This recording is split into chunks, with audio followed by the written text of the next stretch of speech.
So Ray, I got a question for you. Given how we traveled, what were your experiences like dating abroad?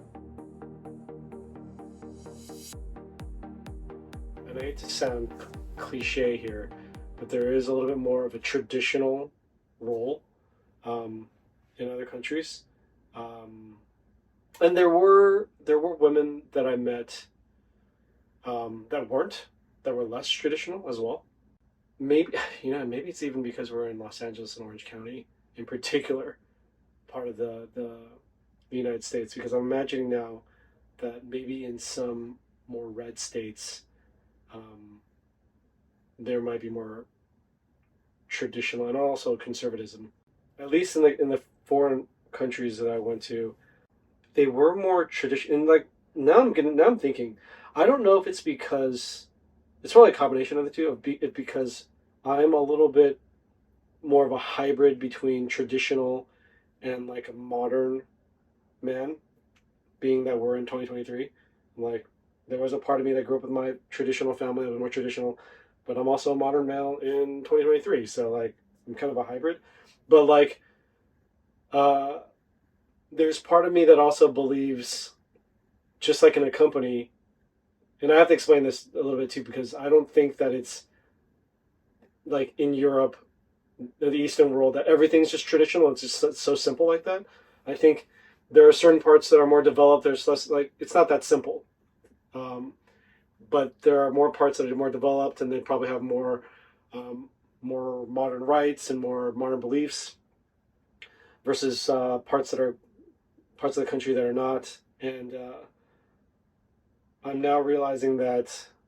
No, I'm now thinking that the women that I'm probably attracted to, and the women, and maybe I also bring out in them certain attributes.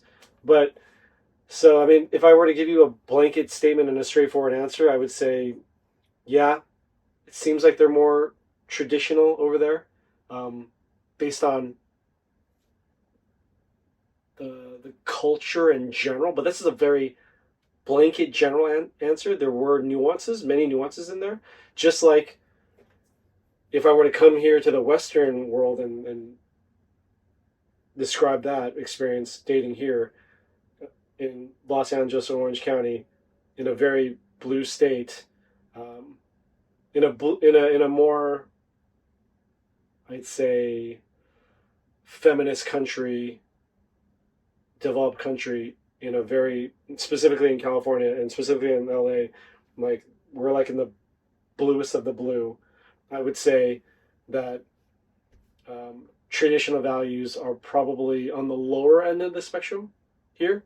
And it's probably no mistake that the women that we meet here, or at least the ones that are drawn to this area, probably usually aren't the traditional types, and that's hence why we meet less of them. Um, but at least comparing the two, uh, that's on a macro scale. But I didn't answer your question either about like any particular dating. No, you dating. talked. Basically, Ray's conclusion is that it's more traditional, right? Like when you date abroad, like they kind of had more traditional gender roles. What do you say? Yeah, and I'm thinking of one girl in particular. Um, this was in Eastern Europe. Uh, she she was more traditional, and man, I would say most of them were. I mean, especially in I mean, even not even just in Eastern Europe, also in Southern American, they were also more traditional. I mean, I guess the only places where they would probably be less so would be like Canada, United States, Australia, New Zealand, Hmm. maybe Western Europe. Yeah, westernized like Germany and stuff like that. Yeah, so it seems like there's a pattern in more wealthy countries. What do you think's going on there? I mean, before you go into your experience. What I think is going on over there is in wealthier countries, oftentimes the income power, or yeah, I think the income or spending power of man versus woman is more equitable.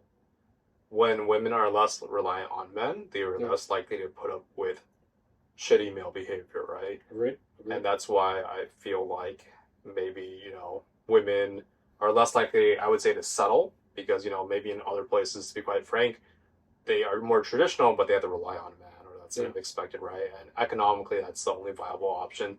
So that's why I think in Western countries are a little bit more powerful in terms of money. Women are less likely to tolerate falling into a bad relationship or staying in a Yeah. bad relationship. The other thing is when women have more money, they also feel more empowered. So their standards raise, and whether or not it's a realistic standard being raised or them being delusional, it all depends. I think that leads to less people pairing up when it comes to heterosexual relationships. Yeah, yeah. Because I mean, we've both done a little bit of research on this.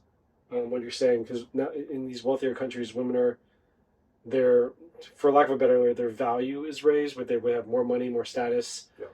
They have more assets, and in these traditional roles where women traditionally relied on men for food and security and having Yep. a home, and because men were the breadwinners. I mean, all this stuff is kind of out the window.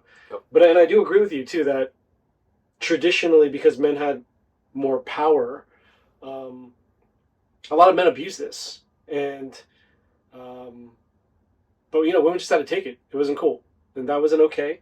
And to that, I would say feminism did a lot of good Yep. in kind of weeding out that bad behavior and letting men know that, hey, just because you make more than me and you take care of me doesn't mean that you can also abuse me.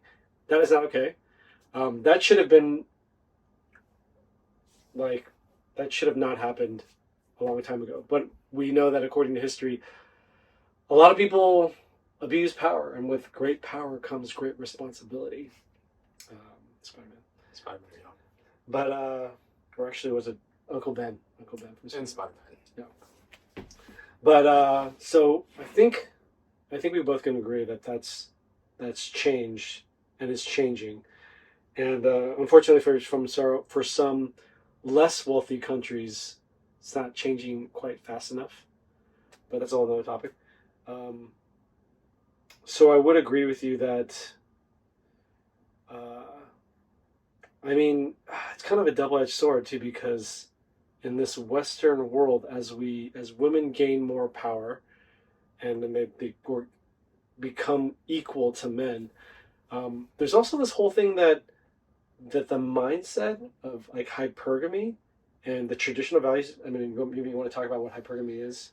Hypergamy, if I remember it correctly, is women will seek out the highest status male or man. Is that what it is? Yeah. And we're obviously there's other pronouns and genders, but we're just talking about women in particular. Yeah. Cisgender women. Yeah. Women basically want a man who's better than them. Whether it's they want a man who's taller, who's stronger, smarter, usually more successful. Women generally don't say, I would love a man who is shorter than me, dumber than me, makes less money than me, who I'd love to take care of, and I'd love to spend all her money on. Yeah, and I love he's emotionally immature. Yeah. Usually that doesn't happen. You usually want an older man who's more mature and all that. And like, that's hypergamy they want. You know what's the funniest thing is, like, oftentimes when we say this, women in general, or not even us saying it, but like in other videos, women will say like, I dated a loser, right? But I honestly feel that that's not true. I dated a guy who was shorter than me once, who made less money than me. I feel like that's really the exceptions versus the rule, right? Like in general, and even if women do fall into relationships with losers, because I mean, and that's all relative, by the way. Loser is relative. But if they do that, oftentimes, like, what they desire still is a man who has his shit together, right? Right. And, this podcast or topic might not be PC, but there's always kind of like the thing people say, like the societal, politically correct narrative. But I'll be dead honest, like, when it comes to, like, height, everything else, look at who women end up with.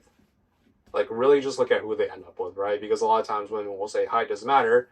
Like, how tall were your exes? They were all over 6 feet tall. But here's the funny thing is that men who are over 6 feet tall in the U.S., they are a minority. I think it's less than 10%. So, I mean, I could be wrong about it. Please correct me if I'm wrong about the stat. But I think it's kind of like with hypergamy and, like, women wanting to date up.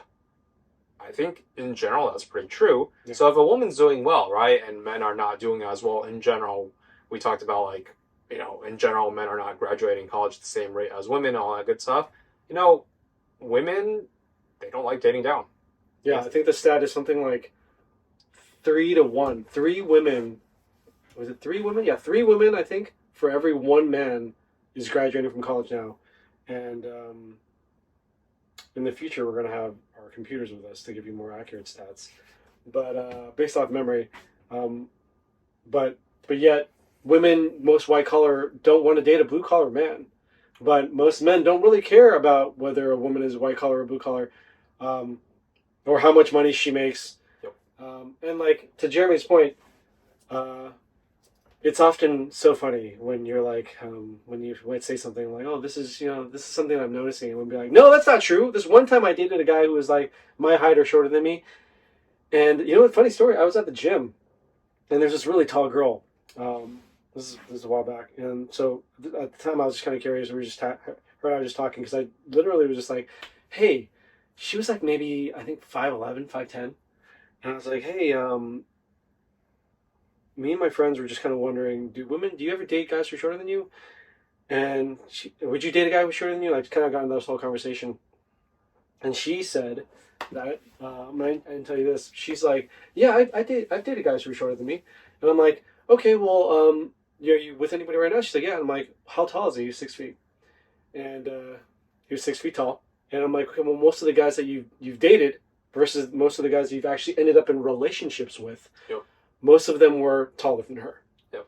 But yet, her instinctive reaction, no, I'm not. I've dated guys who, yeah, I'm sure you have. But like, why is it that all the guys that you end up with are taller or 6 feet?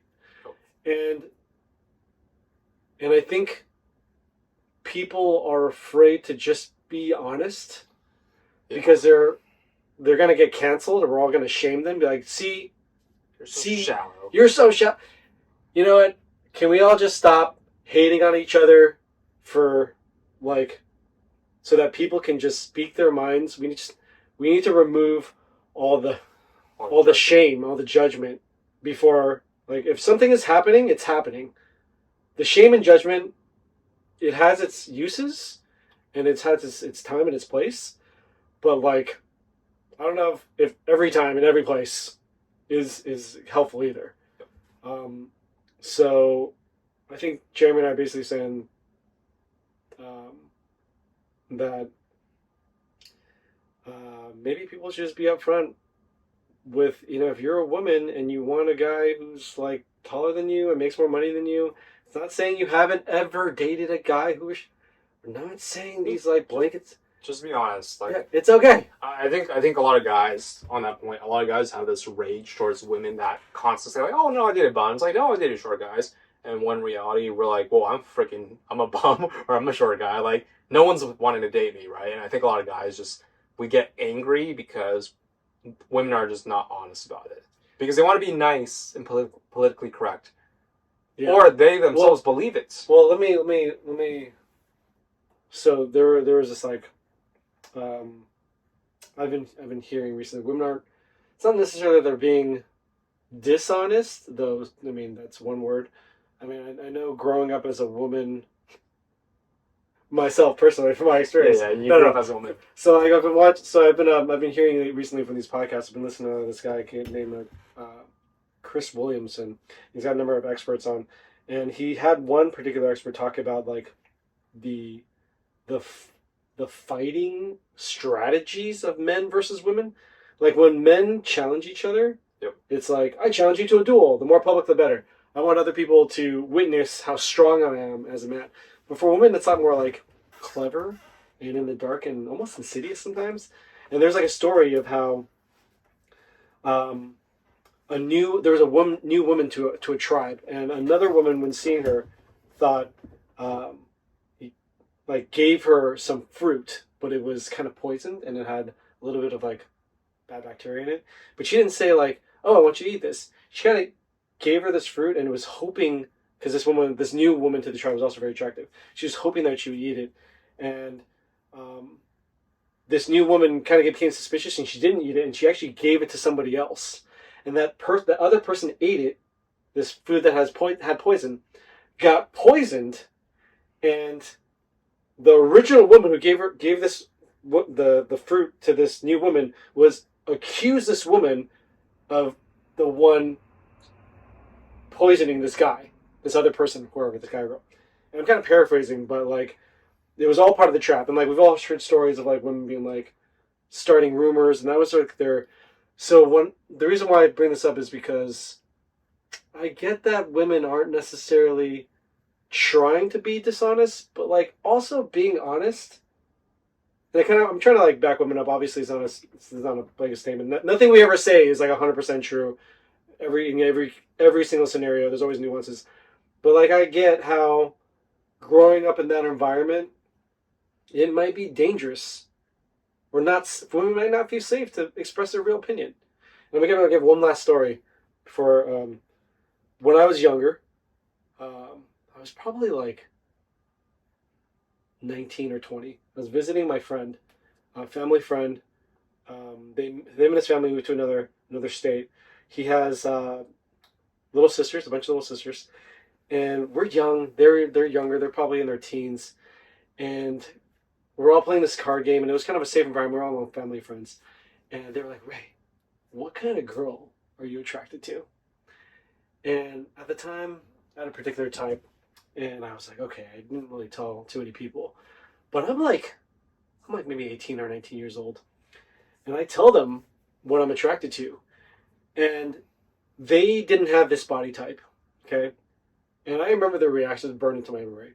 They instantly went into, ooh, oh my god, Ray! They made fun of me, and they teased me like, oh, Ray likes blah blah blah, oh my god, and I felt like a fool, and I felt embarrassed, and I regret telling them. And I mean, looking back on it, they're young girls. They're in their teens, and they're. I'm sorry. I'm laughing just a little comedic break. I was saying I regret telling them, and I killed them. No, that's you get dark joke for this podcast. This is not one of those. Yeah. So Just American Life podcast. I remember you talking about this. So like, you regret telling them because it kind of sucked. You were sharing it with friends. You thought you thought it could was a trust safe them. space. Yeah. Yeah. You thought they wouldn't make fun of you, and Yeah. they mocked it, right? And I mean, why do you think they did that though? Like, do you think they felt like you didn't find them attractive, or like their body type wasn't attractive? Yeah.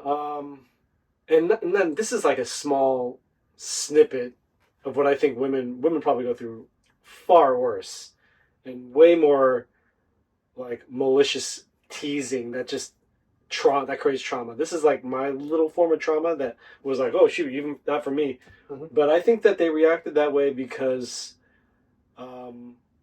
first of all, they were all teens, so like can't really blame them. But the initial response is like, they probably a mixture of things. They probably felt a little bit hurt, a little embarrassed that they didn't have it themselves. The initial response is, I'm assuming, to play it off like it didn't matter to them. Do you think they were also just surprised too by because maybe the idea they have of what they thought you would like was so different? No, I don't think so. I don't think it was. I mean, it's not like I was like, oh, I want women who are like 10 feet tall or anything weird. It was something. It's basically they're something they're not. It was just something they're not. They were like, I hate to say, I'll just put it out there. They were Asian, and they weren't the most voluptuous. And I pointed someone out more like maybe some that we might have grown up with, like I don't know, Pamela Anderson. That was like a huge Jessica idol. Rabbit, like type of like something like that. Yeah, not Jessica Rabbit to that extent. Yeah. But somebody more curvier than them. And they were teens. We're all teens, so like they hadn't developed either. But it was interesting their response, and I'm guessing that's and they were just that's how they dealt with it. And it made me feel bad about it instead of being like, oh, okay. As an adult, I'd be like, oh, why is that so? I asked more about it instead of like making another teenage boy feel bad about his response. So the reason I bring that up is because thinking back on that, I get why women wouldn't just be like, I like 6 foot tall guys. It is what it is. It's not a safe space because a lot of guys are going to be like, they're going to hate on them. It's not safe to say anything unless you're amongst your very trusted peers where you can actually speak your mind. So, and I get that on video, when you're asked a question, you're not going to be like, all you short kings, you guys are so ugly. And you're gonna get canceled like crazy. Everyone's gonna light up your inbox, and like now people can find who you are on the internet and like get you fired from your job. So It's a very smart monetization strategy, though. Like, have guys tip you to speak their mind in your lives, so they can say like, "These women suck. yeah, They're all shallow." But yeah, I think it comes down to when it comes down to dating, people have preferences. A lot of the preferences may not be politically correct to speak out loud, or they may be subconscious. They may yeah, not realize that maybe the boyfriend that they love for their personality, he also happens to be really tall, and that's also a factor as to why she feels that way towards yeah. him. We're getting way sidetracked on the Passport Bros topic about uh, the international dating experiences. Man, like to tie it back, the thought train was women don't like this. Why are why are people responding so crazy? Because they can't handle what's happening, or like instead of facing the facts, they react. Why are they reacting? Why don't people like Yeah. what they like and just tell what they do? Men and women both do this. Blah blah blah, and then so this is kind of how the thought train. But let's bring it back. Yeah. Complaining about you, Jeremy. So Ray said we're getting sidetracked. I want to say don't speak for us. Speak for yourself. so, but Guilty. yeah. But to your point, what was it like dating abroad for me? It was interesting. I think the one thing I learned is if you feel ugly as an Asian guy, but you're working on yourself, you really owe it to yourself to travel because dating is like business in a way. Like when you go to different locations, it's almost like trying to break into a new market, to use a business analogy. And you are the product, and what the market demand for your product, in this case you, is, it can vary from place to place. I would say, anecdotally, from my experiences when I was dating in South America, Latin America, in Eastern Europe, where all the Asian guys go apparently to meet women not in the US, I would say it was way easier. I'm not gonna sugarcoat it. It's not like it's so funny when I tell my friends about it sometimes. Like the guys who have traveled, they get it.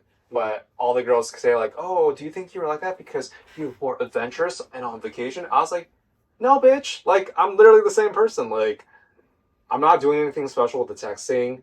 Maybe I'm a little bit more adventurous because I'm gonna leave in a few days, but like literally everything else is the same. So it is easier, and maybe we could dive into the reasons why I think it was easier in a different video, but it was easier because I think the conception people have Asian guys, the baseline at which you work with is very different. Like in the US, you're working up against like negative media stereotypes, like, small dick, nerdy, never gets a girl. But Yeah. abroad, they still have stereotypes, but I think the funny thing is, to use an anecdote, I was talking to this Polish girl, and she said, "You know what's really funny is that Asian guys think Polish women like them."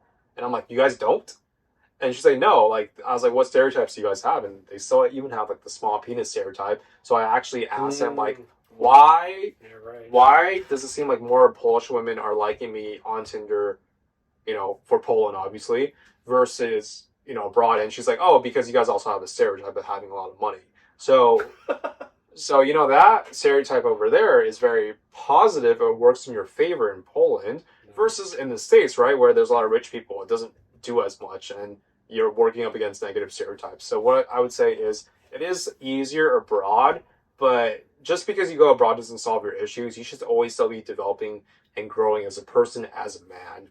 But yeah, if you want to travel, definitely, I would say broaden your horizons, experience new things, get out there, because it's always nice to feel desired. It's nice to feel like you aren't butt ass ugly. Because if you're really struggling in the U.S. and you put a lot of time into your personal development, I think you owe it to yourself to just travel abroad and see how people react to you. Also, it's a complete coincidence that Jeremy and I are both wearing We the did not plan same. this. But Twins. yeah, Yeah. but you reminded me because you're right. When I was in Eastern Europe, and we're going to talk about specific countries in the future, but there was a country in Northern Eastern Europe where a girl did say, one particular girl, two separate countries. One girl was saying, "Oh yeah, all the Asians I know are really buff and built," and I was like, Like, what are you talking about? Oh my gosh. "What? Get out of here!" gosh. No, but Say that for again. me, yeah, it's really surprising. I was like, "What?" She's like, "Yeah, all you Asians are really built." She's like, "All the ones I know go to the gym, they work out and stuff." And I thought, "Dang, we don't have that stereotype here in the States." I mean, can you imagine if Asians had that stereotype? Like, if we all worked out. I mean, Can you imagine? Yeah, dude, like we Asians, we need to unite everywhere and go to the gym together. And if we develop the reputation for being like super fit and like having superior genetics, is no, because girls don't realize that we spend all this time at the gym, we like really work on ourselves. That'd be amazing. That'd be an amazing reputation to have. That we have amazing reputation to have. And the second one was to comment on what you said earlier. Um, One, and even though this girl and I we met from an online dating app, because I asked her, and I like to ask them like, hey, what kind of, because I want to find out about their experiences are, what, how are Asians perceived here, and how are African Americans perceived here, and what's it like growing up. But she also said the same thing about how Asians have small penises, and I thought, what? Even in Eastern Europe, you guys have that? How? it's like how is it going? How? Oh, how's it going worldwide? Like, Who started? Like, yeah, you guys are who? not seeing all the penises of us Asian men. So like, How is this possible? Like, where? How is it so prevalent that this freaking rumor? It's like haunting us. it's just Because following us, man. It's it just makes no sense. It has no merit, and it's not true. And what the f? So, but like, I was surprised. I was surprised because, uh, I didn't. It just how did it make it so far? And then I even asked her because like her friends asked her, "Hey, is this true?"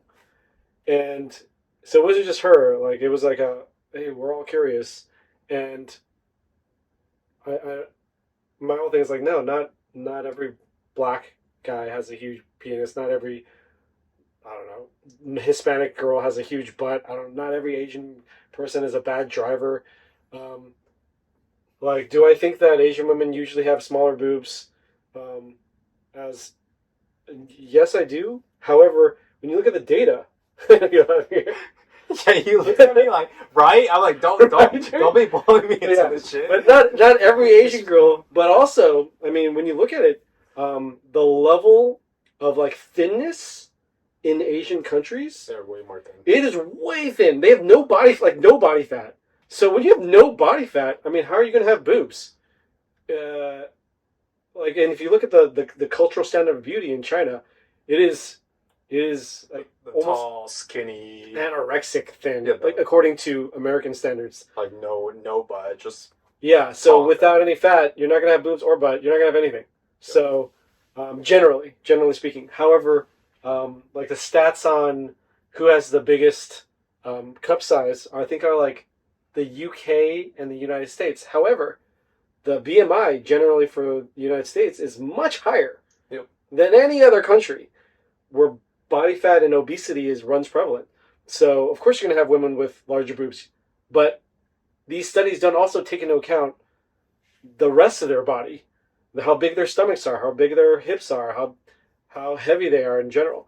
So it's I mean it's when we make these sweeping generalizations about people, it's like it doesn't, like we're not looking all the data. There's more to it, and there are some men that have. There are some countries. I think like Mexico was on the smaller side for penises, but you could also argue they're also shorter and they're also more malnourished, and like times are changing, and the data was one way, but like this data might also be outdated from way back where when was the study done and what was the nutrition standards at that time. In the same way where Jeremy and I were recently talking, like, do you feel like younger generations are getting taller? And so a lot of things are changing. I think there's a lot of more data, and like to make a sweeping generations, like it's just plain ignorance, um, because neither of us fall into any one of those stereotypes. If I get into any details, but yeah. So anyway, going back to um, you're saying Polish girls, Asian guys think that Polish. I mean, was it? Did you ever hear the same from Ukraine or other countries? Or No, I never really asked my Ukrainian friends about that really, or even when I dated there. But yeah, I feel like as an Asian guy, you have a stereotype regardless of what country you go to. Even if your stereotype is literally no stereotype, like yeah, people will have a perception of you sometimes that may be like, oh, you're kind of exotic or you're different, right? It could be a negative stereotype, like in the U.S. as a whole. It could be kind of negative, but also positive, like the Polish stereotype that I mentioned. But I think if you are like an Asian guy who wants to travel, I would always encourage it because you really owe it to yourself to experience how others perceive you and how they treat you based on their perception. Because I think if you only stay in the US, you will have a very limited view of how you're perceived, and that also affects your psyche. And oftentimes, the reason why we even have like a voice for Asian guys and get views on these type of topics is because Asian guys feel disadvantaged. I know in recent years that has changed in the US with better media representation as well as with K-pop, which is great, but we still very much have a long ways to go. Yeah, I agree with that. And to sum things up, I mean, I love your point. And another analogy is that like we all went to middle school and high school, and like that world was very small. And a lot of times when you graduate, like everyone tells us, you might think you're this way and that, but then you graduate and you go into other things. You get a job, you have other experiences, and you realize you look back on your high school experience. You're like, my world was that big and that little clique. Yeah. And now that I've gone to college, I've maybe gone to another state. I've seen all these other places. I've had a job now. Looking back now, it's like that mentality may have not served me, but I only had this much of a sample size. So I agree with Jeremy. Going to another country, not going there necessarily for like sexual escapades. You don't want to be a sexpat, obviously. Yeah, you don't want to do that and be, but some of them guys behind the video are, that is exactly what I want to do. Yeah. I want to go. That's another story. I want to go and find a big booty Latino or something like that. Yeah, that's another topic for another thing. But we're gonna wrap the video there. We're here, and if you like anything that we talked about, please like and comment and subscribe. Let us know if you've gone to another country and what your experience was like there. Places you've gone that you've liked or you didn't like, and what you thought of the people there, or any interesting stereotypes that maybe we haven't covered in another country about Asian guys. Yep. Or any other ethnicity or race. But for more details, that whole Patreon thing is starting to sound more and more attractive. For individual stories where we can actually get into more details. We don't want to probably put up. Yeah, we're not going to put it up on Yeah. like YouTube or like a podcast, like Okay. straight up. Yeah. But yeah, thank you guys for tuning in. We appreciate you guys watching this video. Please like and subscribe, as Ray said, and we'll see you all next time. See you guys.